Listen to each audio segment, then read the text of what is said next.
ഫുട്പാത്തിലൂടെ scooter ഓട്ടം, യാത്രക്കാരന്റെ licence suspend ചെയ്ത് MVD. Kozhikode ഫുട്പാത്തിലൂടെ scooter ഓടിച്ച സംഭവത്തിൽ നടപടിയുമായി മോട്ടോർ വാഹന വകുപ്പ്. സ്കൂട്ടർ യാത്രക്കാരനെതിരെ കേസെടുത്തു, ലൈസൻസ് സസ്പെൻഡ് ചെയ്യുകയും ചെയ്തു.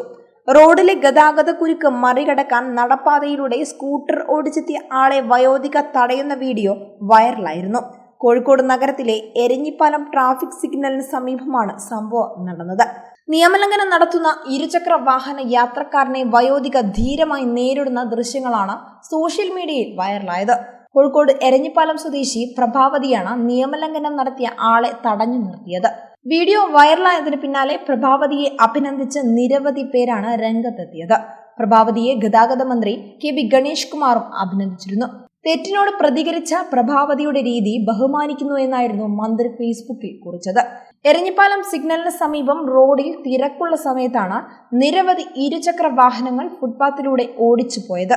ഇതിനിടെയാണ് ഒരു സ്കൂട്ടർ യാത്രികനെ പ്രഭാവതി തടഞ്ഞത്. വണ്ടിക്ക് മുന്നിൽ തടസ്സമായി നിൽക്കുക മാത്രമല്ല, വാഹനത്തെ മുന്നോട്ടു പോകാൻ സമ്മതിക്കുകയും ചെയ്തില്ല. സ്കൂട്ടർ യാത്രികൻ മുന്നോട്ടു പോകാൻ ശ്രമിച്ചെങ്കിലും കാലുവെച്ച് തടഞ്ഞു.